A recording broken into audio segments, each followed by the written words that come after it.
Hello, hello, hello, everybody. Welcome back to Destiny Shaker podcast. Listen, it's been a while, guys. Listen, we have kind of delayed some episodes. This is season 3, and actually, this will be episode number 2, which would have been number 3 had we been on last week. I want to welcome my YouTube viewers, everybody. We are now on Instagram Live. Yay! We're going to shoot for TikTok next. So we want to take advantage of all of these platforms. Get down, Oreo. We want to make sure we reach as many people as possible with all the technology that we have. I want to utilize every single platform that I have. And we are also on Facebook Live. So good evening. Hello, Glenda. Hi, Katrina. Hello, Lakeisha. Make sure you guys tag and share and engage. Let's share, tag, and engage.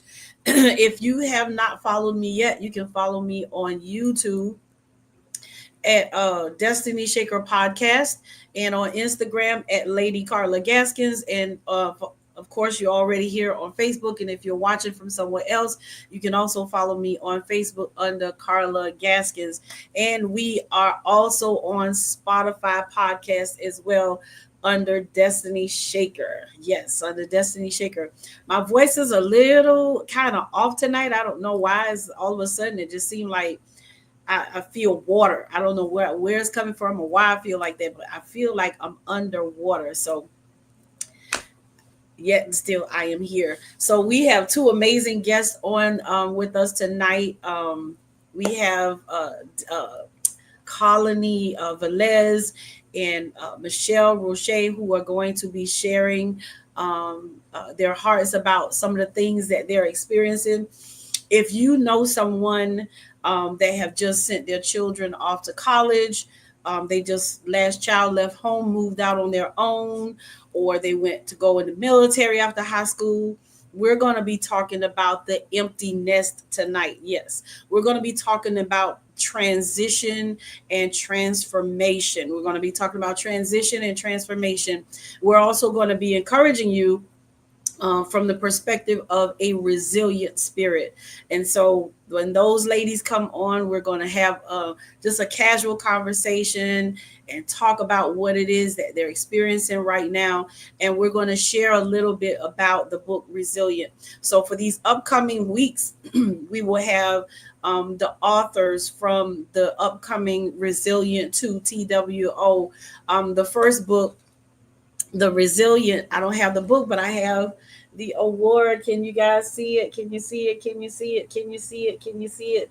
You probably can't see it that well, but the Resilient received a award for the compilation. So we are now award winning authors. All of the ladies that was a part of that first book, God just literally opened the door of platforms for us in a way that we could not believe. And God is doing some amazing things with this second book, The Resilient 2. And so I just want to kind of, before I bring my guest on, I want to kind of let some of you in who have just recently started following me.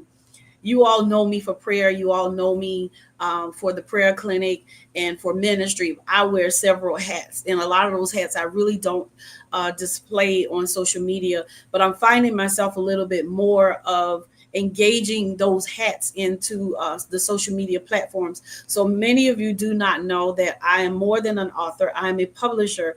I have a publishing company called One Dominion Publishing, and I've been publishing for about, I would say, close to 10 years. I think I started like in 2014, started publishing. My first book was Daughter of a King. However, I have been in quite a few other projects before publishing my first book. And so we have published at least close to 20 authors now. And I'm looking forward to working with more authors. So I'm taking this moment to do a plug, and I'm literally in the process of publishing this next compilation again, The Resilient 2. So we're going to be heavily promoting that book on this podcast. I'll bring those ladies on to share their amazing stories with you all that I know some of you will be able to relate to. And it's my prayer that their stories will help you through your process or to start you on your healing journey for whatever it is that you're experiencing. And then, of course, I have my own personal book, Beautifully Blinded, that will be released in September. I'm only releasing 60 copies of that book until the beginning of next year. I want to release 60 books in honor and recognition of my birthday this year. I will be turning 60 in September. I'm excited about this birthday for so many reasons, and I will be sharing that in the coming weeks why I'm excited about my birthday. And I'm just getting comfortable with speaking my age out loud. I should be grateful that God has allowed me to live at least these 59 years. And I have seen a lot in 59 years. Trust me, I've seen a lot. I've experienced a lot, and I can share a lot of experiences with you all. And then I am working on another project that I will be starting probably the middle of July. I had a meeting last night. So if you are looking to become an author, an established author, I will be having a meeting on Thursday night. So if you're interested in knowing more about this next compilation that we're going to be doing, I will be posting that information. So make sure you look for that post that I made today. I'm not going to publicly put the link out. I don't want to do it that way. I want to send it to people who say they are interested.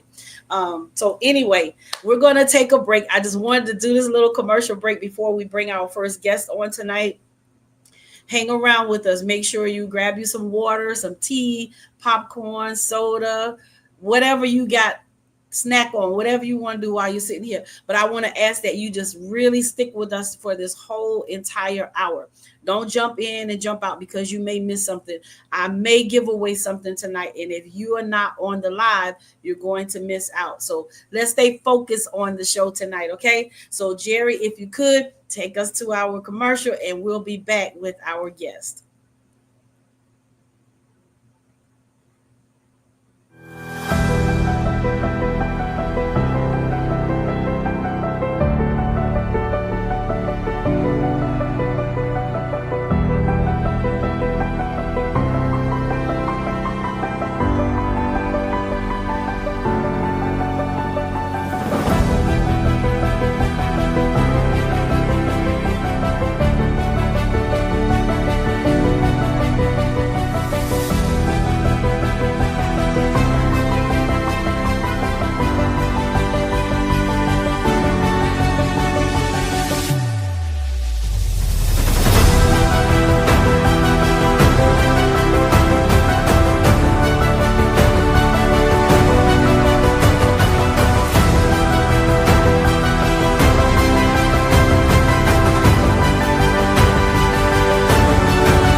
I got so full looking at all those beautiful, amazing women. Listen, I have started reading over their stories, and when I saw their faces, I could just in my head just see some of the lines from some of the chapters, and I'm thinking to myself, wow, it is so amazing to literally be connected to some women who are resilient through so many traumatic things that they've experienced and how they push their way through so many things. Let me tell y'all, nobody can tell me that God does not give women this supernatural strength that you cannot get from anywhere. You can't get it from a protein drink. You can't get it from a glass of wine. You can't get it from a cup of coffee. You can't get it from the most highest sugared flavored drink in the world. When I say God has given these women strength, he has given them a mighty, mighty supernatural strength. Do you hear me?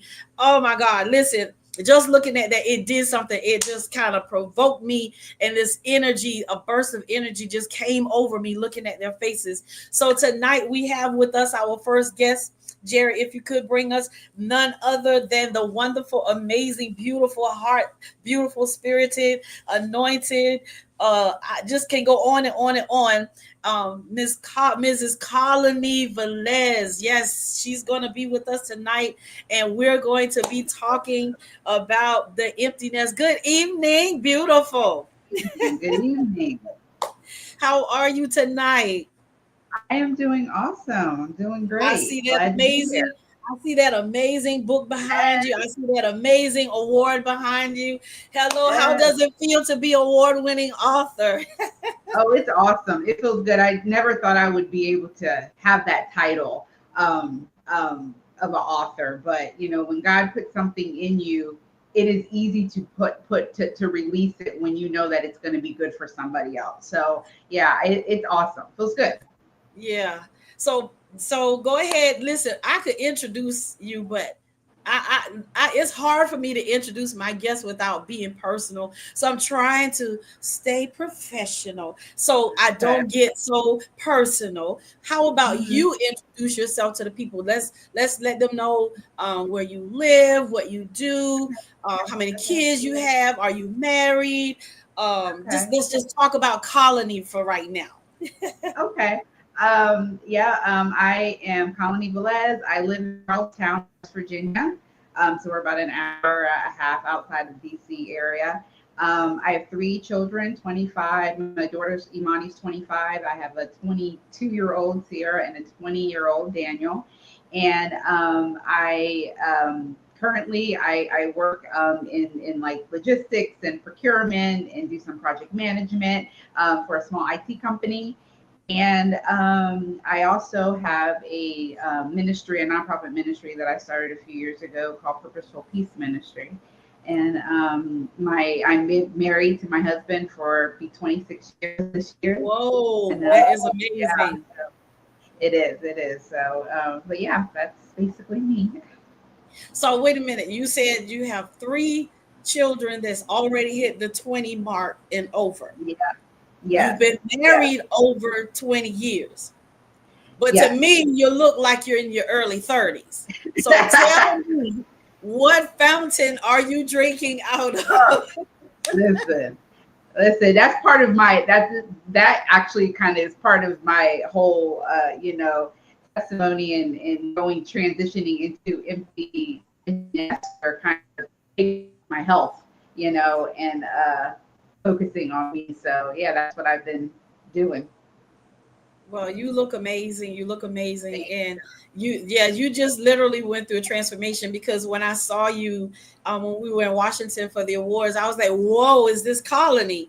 Because the weight just came off. So now that we're talking about transition, so let's kind of get into what happened for you to say, you know what, I need to get healthy.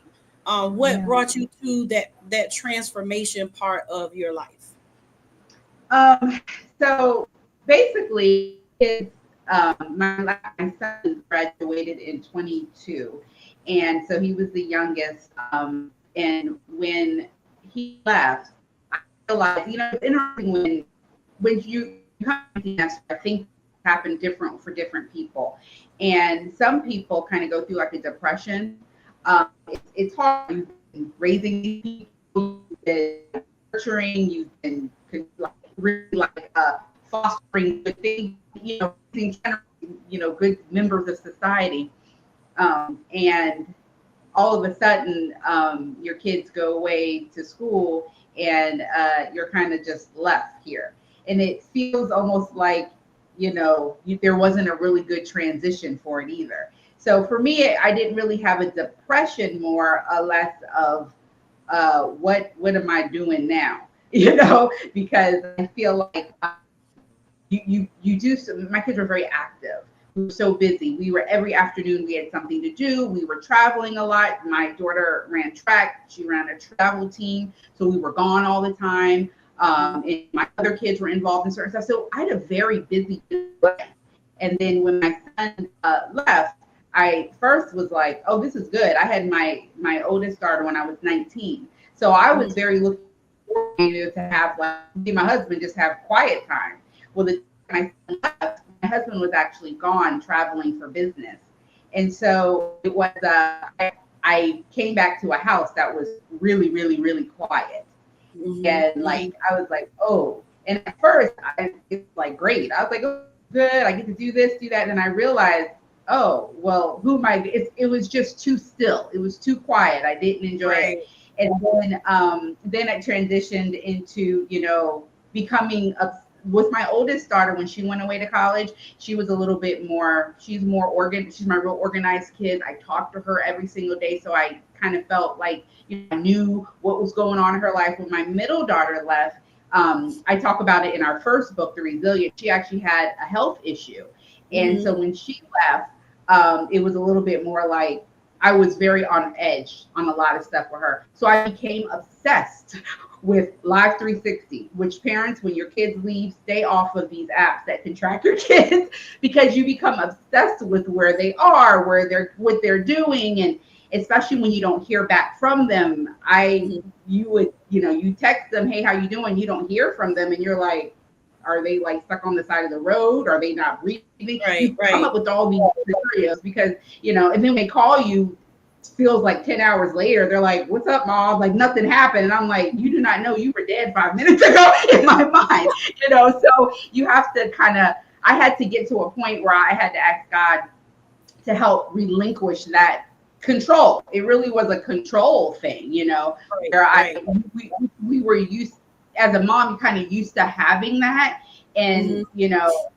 I had to learn that, I had to ask God to take that away because I was busying myself with what's going on with them, but I wasn't taking time to really look at me. And sometimes we do that on purpose. Sometimes we don't want to look at ourselves. We don't want to deal with ourselves. It's easier to just deal with somebody else. And our kids are made in some, they're made here. So they're right here for us, to be able to just do whatever, for us to kind of focus on, I mean. And Right. so, when I got to that point of just like, okay, you're making yourself crazy for some, and these kids are fine. My husband was like, they're fine. I'm like, yeah, you're right. My pastor always said, my old pastor, Paul Brown, he would say, kids are like, you have to think about it like putting good ingredients in a cake. Eventually, the Mhm. cake will come out okay. The Mhm. baking process may not be good. You look at That's it good. halfway through, it's like not pretty. It's not settled yet. But if you're putting it good ingredients, you have to trust that the cake is going to come out good. So I had to take the master and just be like, okay, put in ingredients. I had the best ingredients I could have had, and I put it in that cake, and I'm gonna let them go. And now it's time for me to do me. And so Right. the first thing I did was I had to tackle my health because I have a lot of things I want to do, and I'm not going to be able to do them if I'm not in a good physical health. Right. Um, and then I even started going to therapy. I had some stuff that I was dealing with, and so I started going to therapy.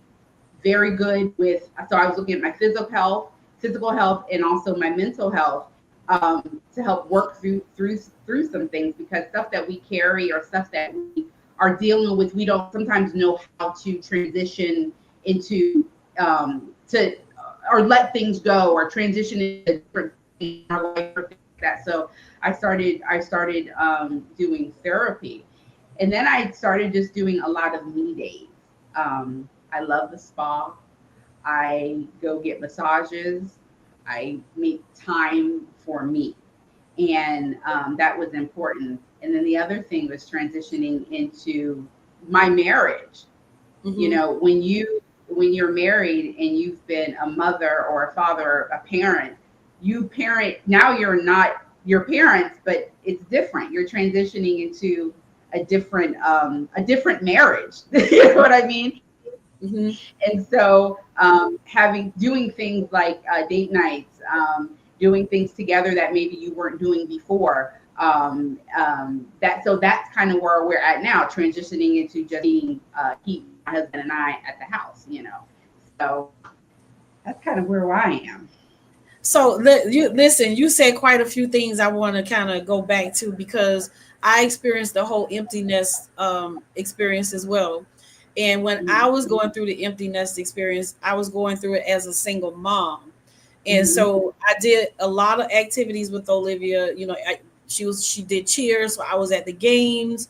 I drove her around until she got, started driving herself. Then she had a car. She didn't really need me.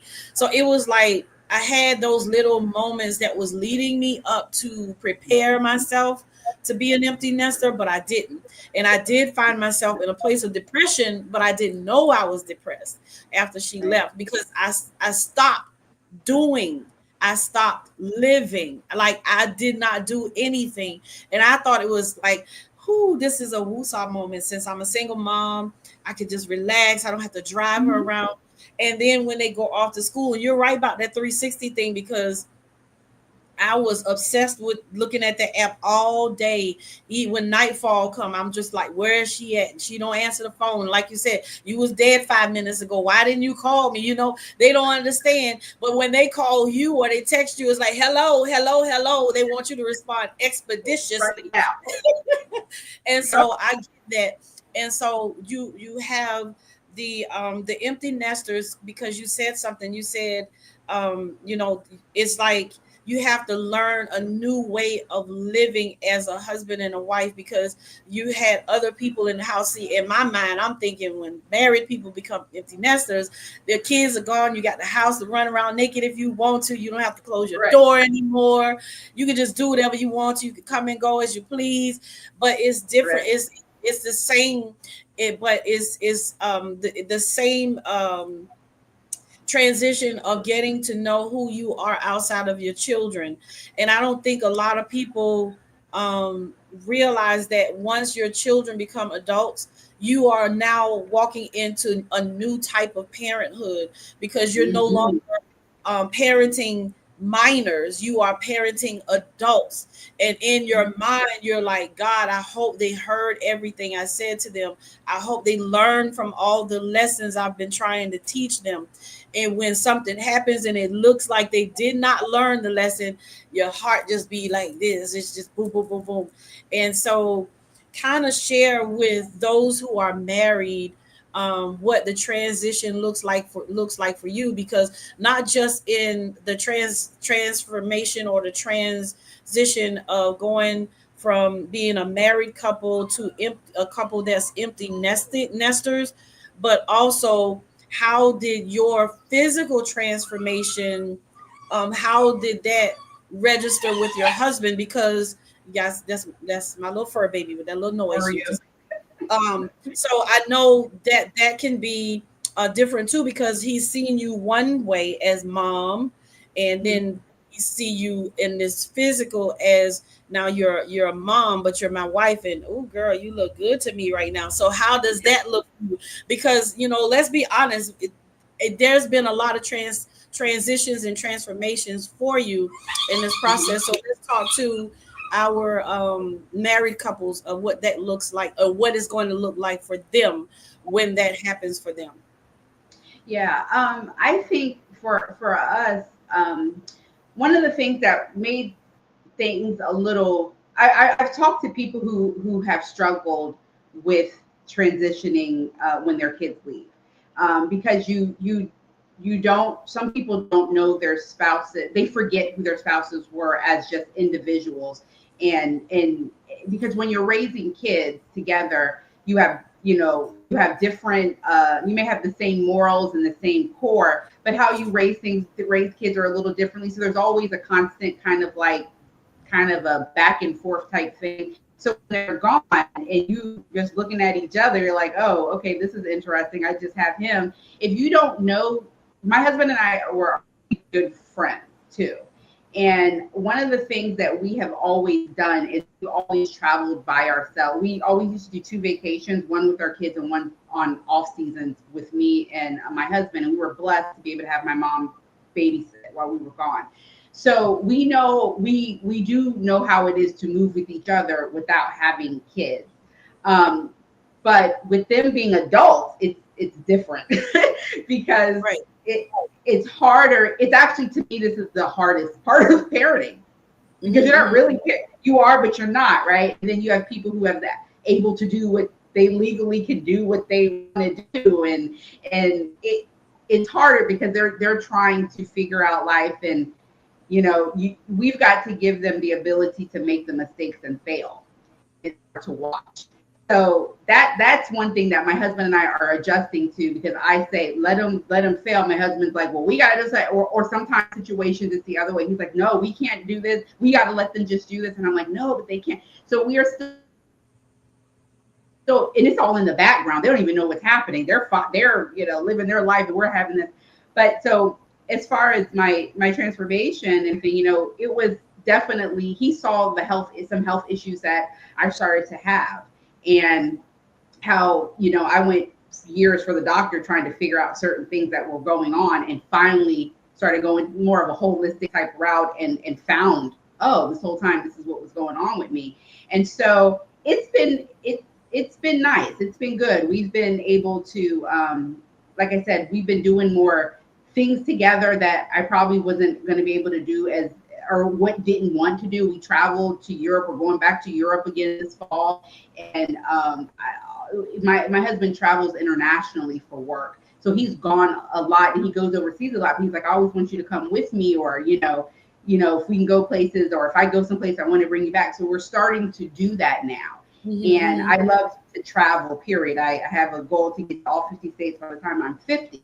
And so I'm already starting to do that. And but marriage is like I said, right now, while you're still, if you have not, your kids haven't left yet, try to find time for you and your spouse, so that you can start to make the transition into when it's just get to relearn your spouse as just the person you married versus the father of your children or the mother of your children. Because I think that makes a big difference. I think people forget, and then they realize they may not really like the person that they think that, and it's because you think this is a different person. You have to get to learn this person again in a different way. Right.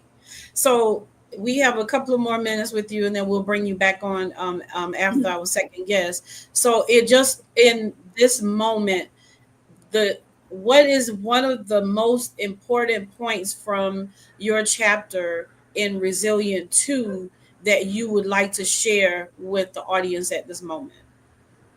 Like I said, the biggest thing that I want to share is take time for yourself.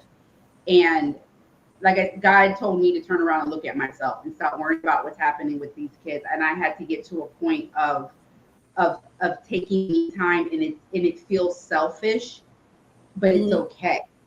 It's okay. We need to, as women especially, we pour so much into our kids and our family that we forget about ourselves. And then all of a sudden we're too old to do certain things, sickly or whatever the case may be. Start taking time to yourself, doing walks, going to the spa, get a massage, get your, whatever it is, purposeful in what you want to do. And it's okay to do that. Giving yourself permission that it's okay to do it. Right. I love it. I love it. Thank you. Thank you for sharing those personal moments with us. We're going to bring our second guest on, and then we're going to bring both ladies back, and we're going to close out together, and we're going to share a little bit about the upcoming book, Resilient 2. So Colony, hang with us. Don't leave us. We'll be right back with you. And we're going to bring our second guest on at this time, none other than the wonderful, amazing She Magazine herself. She empowers herself. She is a wonderful, amazing woman of God. She is a wife. She is a mother. I'm using the word she because she is who she is. None other than Michelle Rouche, my Savannah home girl. Yes. Yes, that was a beautiful intro. Welcome. So Michelle, go ahead and introduce yourself. Let us know everything you're doing, everything. We want to know about the magazine. We want to know about the empowerment t-shirts. We want to know about any speaking engagements coming up. This is amazing, woman of God. So let it rip, Michelle. No, thank you so much, Carla. Thank you for creating a space and saving space for me and the other women, you are an amazing woman in your own right, and I just want to put that out there and share. A lot of times we're upfront and we're the person that's doing things, and so I allow me to sing your praises. Thank you for bringing this project. And just all the great things that you do. So my hat's off to you. Cheers and kudos to you. I'm happy to be here tonight to share. I'm not sure what'll come out, but I think that we just gonna go with God. I'll tell you Okay. that. Again, I am, as Carla mentioned, I'm from Savannah. I reside in San Antonio, Texas now. It was a God move in 2013. My family came here. We had never, well, my husband had never lived outside of Savannah. I had for a short time lived in Charleston, and but Savannah has long since been my home, where my roots are, and the majority of my family is. I'm a proud graduate of Savannah High School, class of 1987, home of the Blue Jackets. That All is right. 500 Washington Avenue, not that other school. Yeah, that other location that. You got to distinguish. You got to let people know which Savannah High you hail from. I am a mother of three children. Two of them are adults. One of them that flew in under the radar. He's 14, soon to be 15. Not flew in under the radar, so They basically he was did. not They expecting did. that. Right. God expected him. I certainly did it. Um, Three grandsons. Fingers crossed. We want a granddaughter. So my niece, somebody better have a girl somewhere in the. I'm a graduate of Savannah State University, the College by the Sea. I am the publisher, founder of She Is Magazine and She Is International. It was founded because I wanted to be a bridge or a platform for women where we could showcase our brand, our beauty, and our brilliance, and our intersectionality. There's something that's just intrinsically special about women of color. I love all women, but I talk about I talk about Black women a lot because it's my lived experience, and so I just wanted to create a place, carve out a place for us where we could connect. And I have connected with so many women and have had the wonderful opportunity to interview these women and just make connections. And some of these people have gone on to, build their own relationships beyond the magazine. So super excited about that. Excited to be featured in Resilient too. I am a speaker, a preacher, and depending on where I am, you get both of those people. And I like to give that disclaimer to people. You just kind of never know when it's going to come out. So I think that's it. Yeah, I like to say you missed your calling too, added calling as comedian because you keep us laughing. My favorite time of the year with your comedic jargon is Christmas and Thanksgiving because you will deliver Yeah, when I, it you know, comes to the funny things at the dinner table and the gift giving and all of that wonderful stuff. I love it. I love it. I So get let it from my daddy. I get it honest. I really do. My daddy is one of the funniest men that I know. He's so quick wit and so the one liners. And that's how I grew up. And so, yeah, I get it honest. Yeah, Seriously. well, I haven't heard your dad, but if you're an indication of him, then he's funny because He you is have funny. me in stitches sometimes. I'm like, this girl, Lord have mercy. So now tell us about your transition right now, where you are in your transition, and how does being resilient play into where you are right now? Yeah. And even that word, if we could just pause and park right there, trans, the prefix trans means to move, to get from one side to another. That's one of the definitions. And so we're all at some point always in transition, Mm-hmm. transformation. Mm-hmm. And so there's several areas in my of my life. Um, I just heard Colony talking about transitioning, into an empty nest position, and now in her family, and also kind of the transition into, hey, we home. I'm a sexy wife. I mean, what you doing at 7 o'clock? Come on now. Right.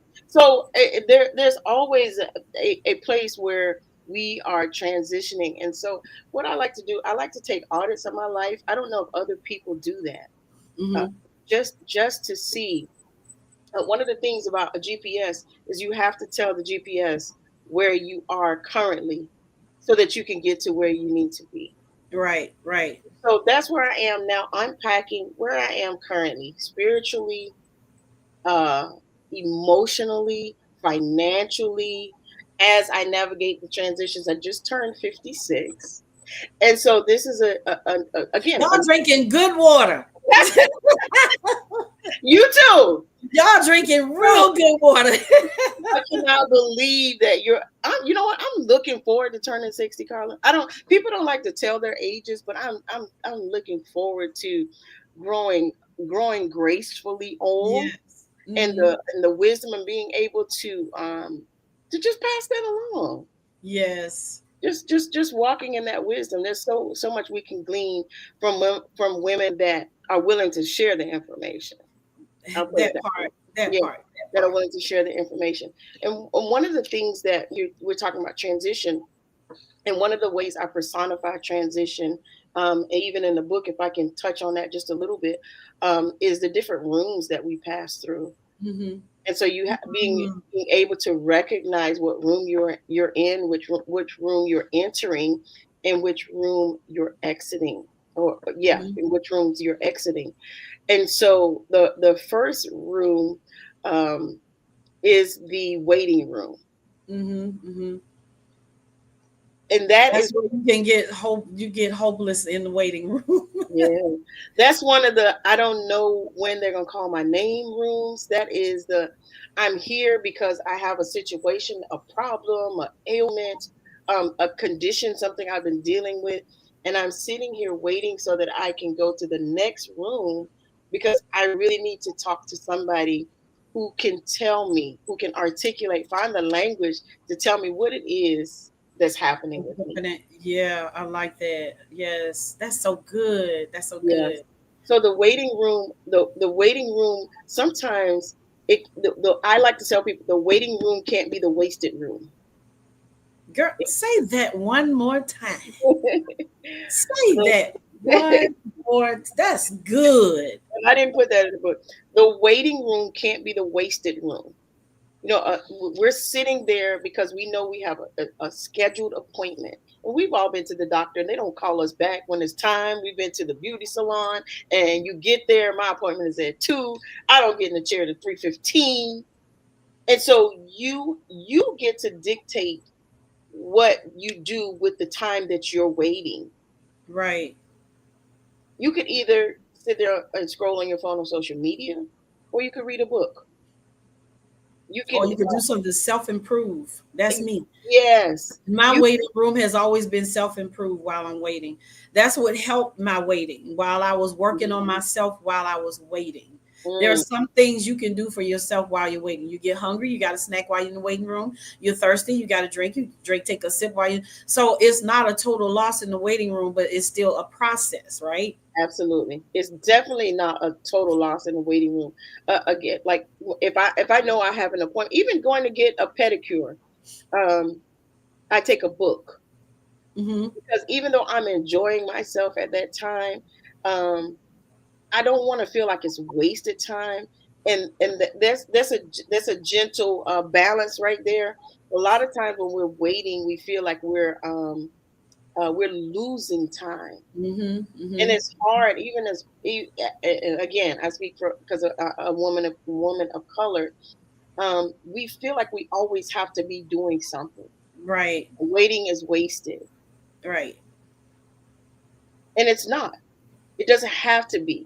And we shouldn't feel guilty for being having to sit in silence, having to sit in the pause in a moment and just hear God and wait for him to say, come into the next room.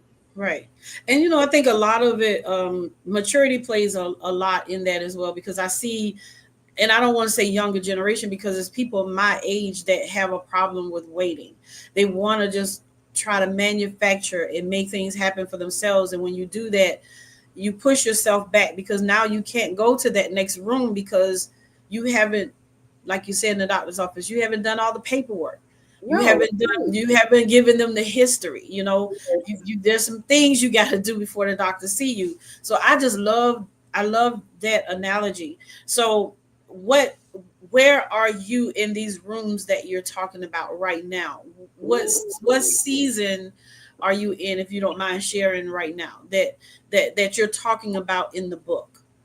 So I'll tell you the four rooms. It's the waiting room, the examination room, the operating room, and the recovery room. Mm-hmm. And I believe I'm in the operating room. Mm. I'm in the place where I'm allowing things to be fixed, where Mm-hmm. I have I'm under anesthesia, Mm-hmm. and so this there's nothing I can do. I'm not the doctor. I'm not the physician. Mm-hmm. It is just my job to be an obedient patient as the doctor does what he needs to do. We live in a time in a society where everything about life is romanticized. Like Yeah. every single thing is Mm-hmm. beautiful, and it's we're manifesting this and we're doing that, and that's just not a reality. Mm-hmm. That is Mm-hmm. not reality. That's why I can sit here and proudly say, yeah, I'm in the operating room. This ain't nothing sexy about where I am. When you're in the operating room, you got on the gown, you got on somebody You're else's clothes. exposed. You're at that person. You're at everybody in that room. You Everybody, you have to depend yeah, on them to know what they're yeah. doing while you are under, It's and that can be a extremely, scary place. But yeah. it's also a place of surrender. It's extremely vulnerable. I remember when I had my last son, I had major complications. So, in writing this book and retelling these things, just becoming um, intimately acquainted and familiar with places that I had already been. And one of the things, I got sick under the anesthesia. And I remember the anesthesiologist, standing beside me and just speaking very gently in my ear, asking me, was I okay? And I looked at him and I said, I got to throw up. And he said, Mhm. it's okay. It's okay. It's okay. And then he bought something over to help me. And so it's like you said, you're completely helpless. You Mhm. are in your most vulnerable state Mhm. where the people the people know why you're there, Yeah. and they're all working together for a common cause, Mhm. Mhm. and that is to get you whole. Mhm. And Mhm. sometimes that requires you to be out of it, Mm. Wow.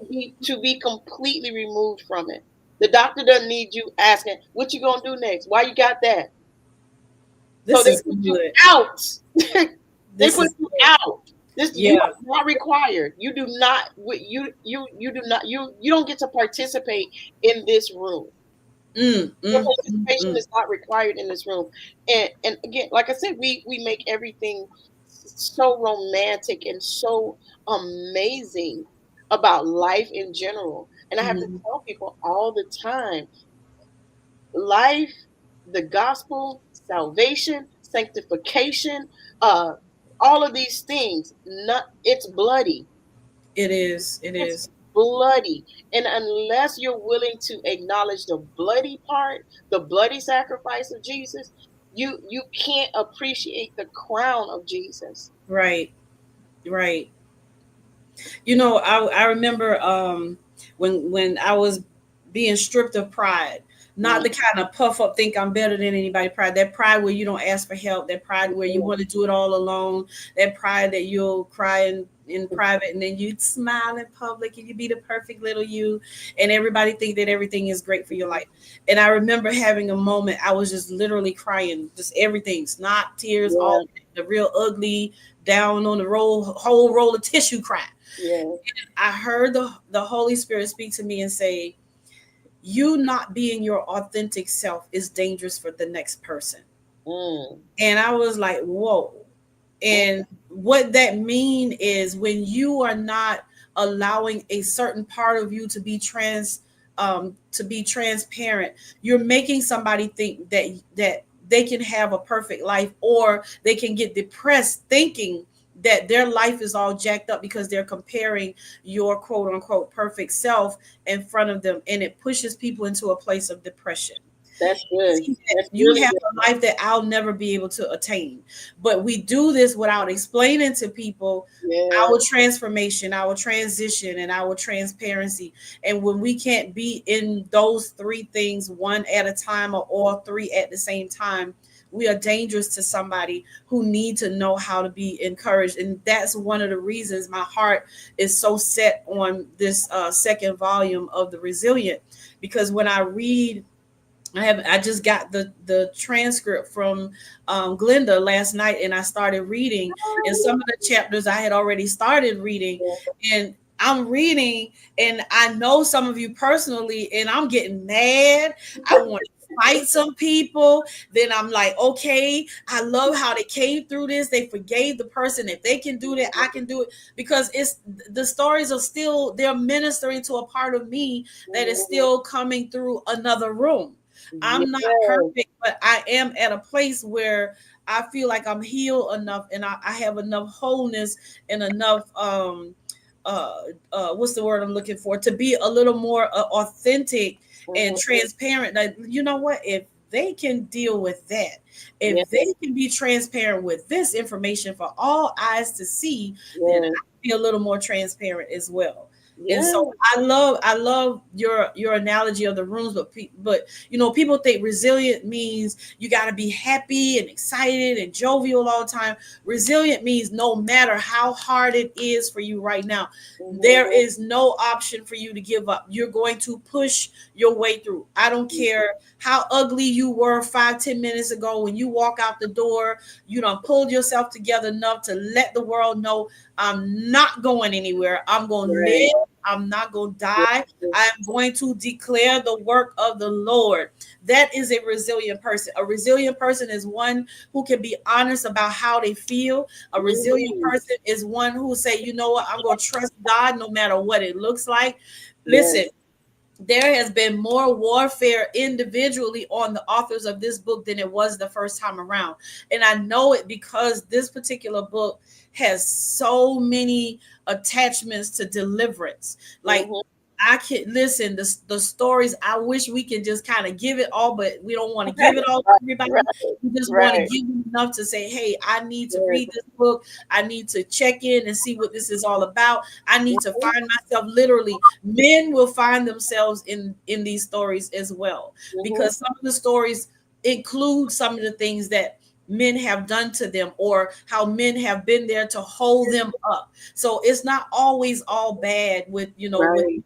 you have men that's standing there, that's rocking with you. Even in my book that's going to be coming out, Beautifully Blinded, there are three gentlemen that stood with me when I went through this really bad divorce, that last divorce. And I'm talking about how they stepped in and they literally pulled me close and treated me like I was their little sister. And they spoke life over me. When you're going through a hard relationship or coming out of a bad one, you want a man in your life that can pour into you. People always say, we expect women to pour into us because that's what we do. But when you have a man that can tell you you're still beautiful, you're still loved, somebody will marry you that's going to honor you, love you, provide for you, and keep you safe. I want you to know I'm a safe place for you. I don't want anything from you. I'm not going to take advantage of your vulnerability. I'm not going to take advantage of you and try to sleep with you. These were real men of God that came into my life, and I'm going to share in my book about that as well. And so, That's a blessing. That's do you want that's to a share? blessing. Yeah, it is. Is there anything in the book, in your chapter, that you want to convey to the audience right now that may be in one of those four rooms that you are talking about? I think the last phase of the four rooms is probably one of the most pivotal. And that last room is the recovery room. I think we take that a little bit too lightly. I have had surgeries and been in recovery. And the first thing people want to know is I had an emergency, I had my gallbladder taken out. And so what they tell you is the expected recovery time. And so once you're out of the operating room and they put you in the recovery room for whatever the specified amount of time is, and then they come in and then they tell you're going to be on this kind of medication, and this is what you should expect, and if you see this, then you need to call us, or you need to come back in. And so you spend just a little bit of time there. But the thing about the recovery room is that I found is that my first thought was, when can I get back to normal activity? Because immediately you think since you had the surgery, you're good, you're fixed, and you can keep it going. Yes. Yes. Uh-huh. How many women didn't wait their 6 weeks and they came back with a baby to their first visit? Okay. Come on.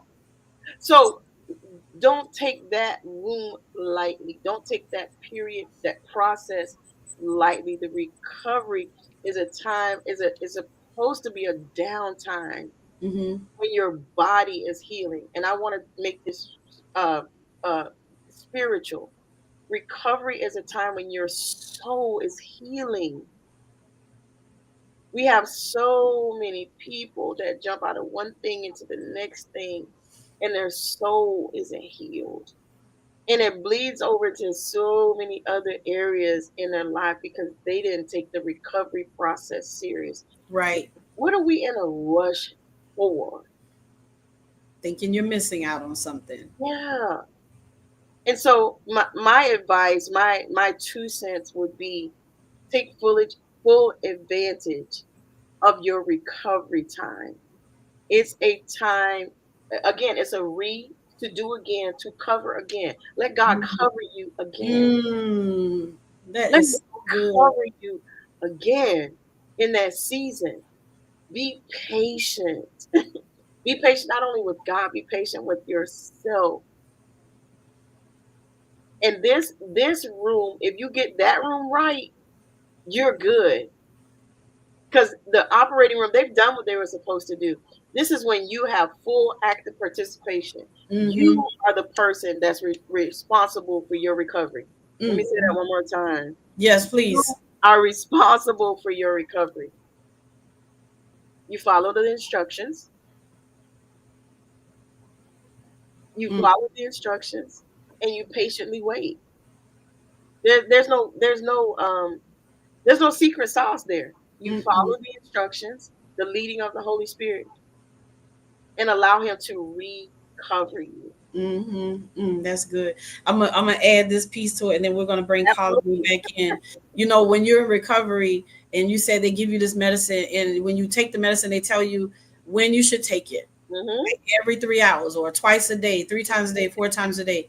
How about you take that recovery time and you spend that time in the Word, just like you would take that medication? You would have that same instruction: get in the Word, get in prayer, get on the phone and talk to somebody. Because sometimes recovery requires you to get on the phone and talk to someone. Yes. Because when you're in recovery and you're home recovering, you don't get a whole lot of visitors because people think you need your rest, but you really do need to talk to somebody. So even in that recovery, allow yourself to be able to talk about what you're going through, so you don't sit there going crazy trying to figure out, like, why I got to go through this by yourself. No, you have help in the recovery as well. Yeah. That's good, Michelle. I love it. I love it. I love it. So we're going to bring Colony on, and I want to take these last few moments to give you guys to share with them how they can follow you, and then also what would be your appeal for them to order a copy of that book from you. So I want you to speak directly to your audience, those who know how to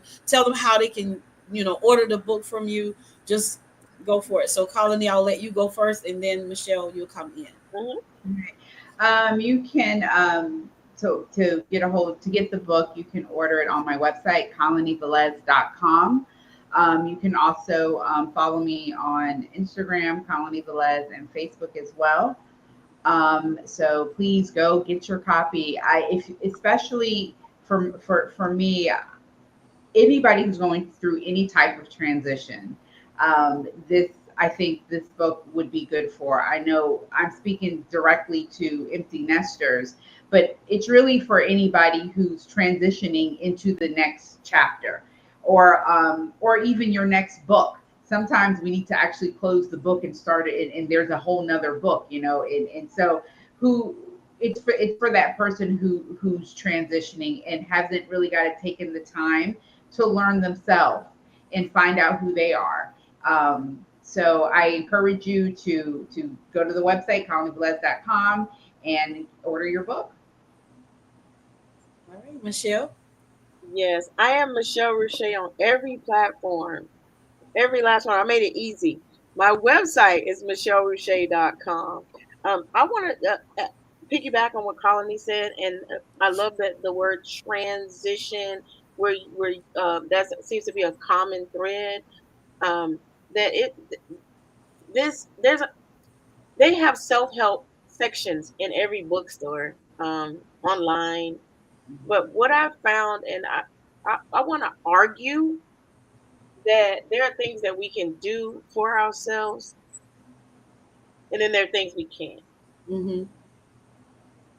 You can assist, but God is the only one who really can help Mm-hmm. Mm-hmm. Mm-hmm. change a situation.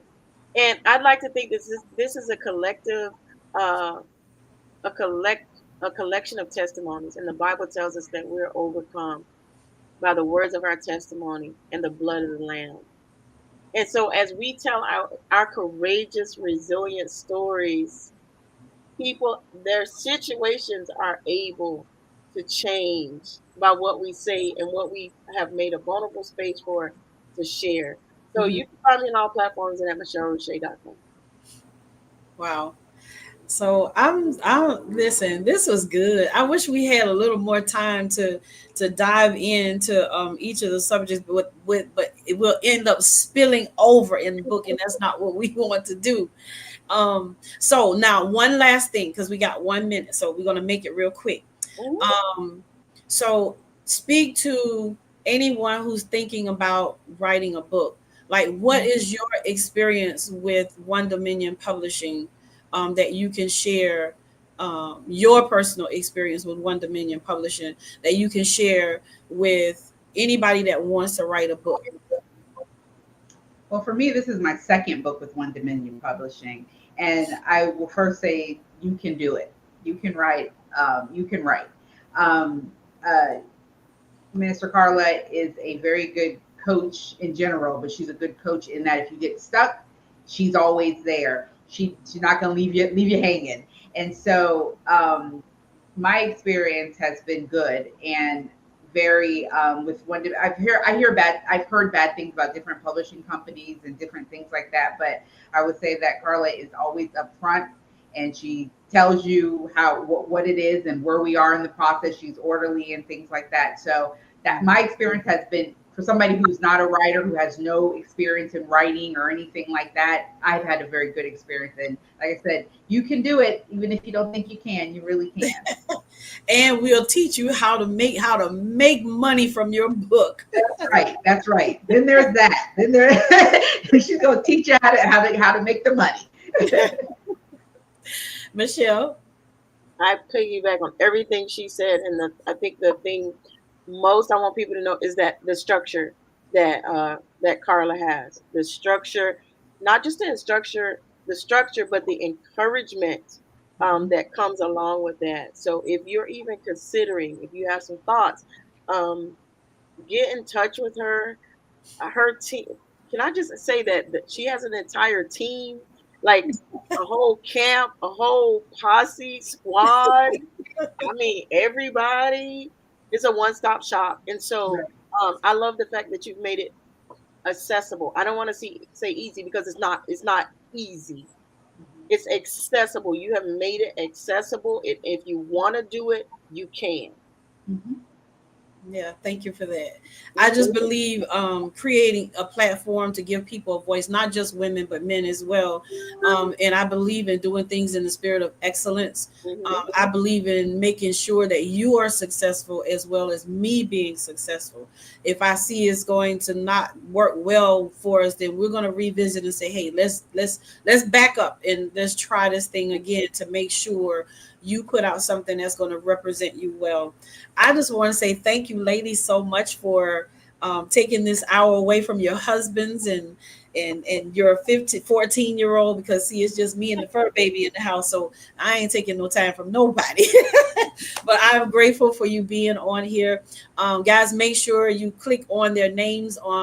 It should be in the heading or either on the post. Follow them. Go follow these ladies. They're doing some amazing things.